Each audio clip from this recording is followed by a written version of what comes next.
Hello everyone, আজকে আমি লাল শাক রান্না দেখিয়ে দেবো একটু আলাদাভাবে। তার জন্য আমি দুটো কাঁচা লঙ্কাকে চিড়ে নিয়েছি, 4 টুকরো রসুনকে কুচো করে দিয়েছি, আর কিছুটা কুমড়োকে ছোট ছোট করে কেটে নিয়েছি। আমি ফার্স্টে তেলটা গরম হওয়ার পর কালো জিরা ফোড়ন দিয়ে দিলাম, আর যে রসুনগুলো আমি কুচো করে নিয়েছিলাম সেই রসুনগুলো তার মধ্যে দিয়ে দিচ্ছি। দিয়ে দুটো কাঁচা লঙ্কাকেও আমি ফোড়নে দিয়ে দিচ্ছি। তারপর খুব ভালো করে আমি নাড়াচাড়া করে নিচ্ছি। তারপর যে কুমড়োগুলোকে আমি কেটে রেখেছিলাম সেই কুমড়োগুলোকে আমি ওর মধ্যে দিয়ে দিচ্ছি। দিয়ে আমি কুমড়োগুলোকে খুব ভালো করে নাড়াচাড়া করে ওর মধ্যে স্বাদ মতো নুন আর হলুদ দিয়ে নিচ্ছি। দিয়ে খুব ভালো করে আবার এগুলোকে মিশিয়ে নেব। ভালো মতো মিশে গেলে তেলের সাথে আমি এটাকে আরও কিছুক্ষণ নাড়াচাড়া করে ঢাকা দিয়ে দেবো, যাতে কুমড়োগুলো খুব ভালো করে ভাজা ভাজা হয়ে যায়, তার সাথে অনেকটাই সিদ্ধ হয়ে যায়। আমি প্রায় এখানে 5-6 মিনিট এটা ঢাকা দিয়ে রেখেছিলাম, তারপর তুলেছি। দেখুন কুমড়োটা কত ভালো সিদ্ধ হয়ে গেছে আর অনেকটাই নরম হয়ে গেছে। এবার যে লাল শাকগুলো আমি রেখেছিলাম সেই লাল শাকগুলো আমি এর মধ্যে দিয়ে নেব।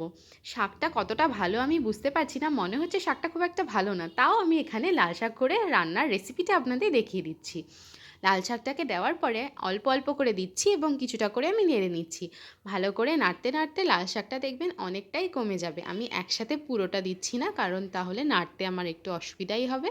তাই জন্য অল্প অল্প করে দিয়ে নাড়াচাড়া করে আবার আমি বাকিটা এভাবেই দিয়ে নিচ্ছি। এভাবে আস্তে আস্তে নাড়তে নাড়তে তেলের সাথে আর কুমড়োর সাথে মিশে গিয়ে লাল শাকটা দেখবেন অনেকটাই কমে গেছে এবং আস্তে আস্তে জল ছাড়তে শুরু করে দিয়েছে।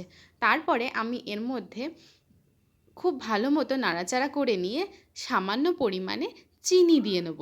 দিয়ে আমি এটাকে ঢাকা দিয়ে দেবো।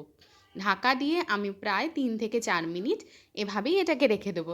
দেখুন আমি চিনি দিয়ে নিয়েছি এবং তারপরে এটাকে খুব ভালো করে আবারও নাড়াচাড়া করে নিচ্ছি। তারপরে আমি এবার এটাকে ঢাকা দিয়ে দিচ্ছি।